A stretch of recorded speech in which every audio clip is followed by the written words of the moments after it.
Salam saudaraku, apa kabar kita hari ini? Doa dan harapan saya tetap kabar baik dan kabar sukacita, sebab tangan Tuhan yang penuh rahmat itu senantiasa memberkati kita.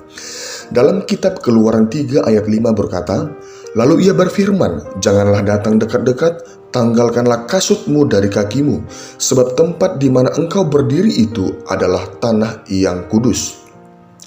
Saudaraku sekalian, ketika Musa sedang menggembalakan kambing domba milik mertuanya, malaikat Tuhan menampakkan diri kepadanya dalam nyala api yang keluar dari semak duri, tapi semak duri itu tidak terbakar.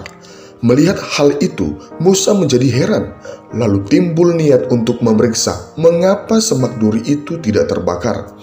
Berfirmanlah Tuhan kepada Musa, "Janganlah datang dekat-dekat, tanggalkanlah kasutmu dari kakimu, sebab tempat di mana engkau berdiri itu adalah tanah yang kudus." Tuhan memerintahkan Musa untuk menanggalkan kasut yang dikenakannya, karena tempat yang diinjaknya itu kudus.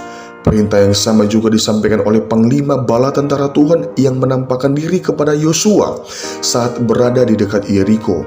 "Tanggalkanlah kasutmu dari kakimu, sebab tempat engkau berdiri itu kudus." Saudaraku sekalian, menurut tradisi, orang-orang Yahudi biasa memakai kasut atau sandal ketika hendak bepergian. Bisa dipastikan, sandal dan kasut yang mereka kenakan itu kotor dikarenakan debu. Oleh sebab itu, mereka harus menanggalkan kasutnya ketika hendak masuk ke dalam rumah, apalagi masuk ke tempat sembahyang. Kekasih-kekasih Tuhan, kasut merupakan lambang sesuatu yang kotor, najis dan cemar, yaitu kebiasaan-kebiasaan hidup manusia lama, sifat-sifat dosa yang harus dilepaskan, supaya kita layak datang kepada Tuhan, sebab Tuhan kita adalah pribadi yang kudus. Menanggalkan kasut juga berbicara tentang menanggalkan kesombongan dan keakuan. Sama halnya dengan Tuhan, sekalipun segala kuasa di sorga dan di bumi telah diberikan kepadanya, tapi ia tidak pernah meninggikan dirinya. Bahkan ia rela menanggalkan kasutnya, yakni reputasi, kebesaran, dan keilahiannya, mengosongkan dirinya sendiri dan mengambil rupa sebagai hamba dan menjadi sama dengan manusia. Dan dalam keadaan sebagai manusia, ia telah merendahkan dirinya dan taat sampai mati, bahkan sampai mati di kayu salib.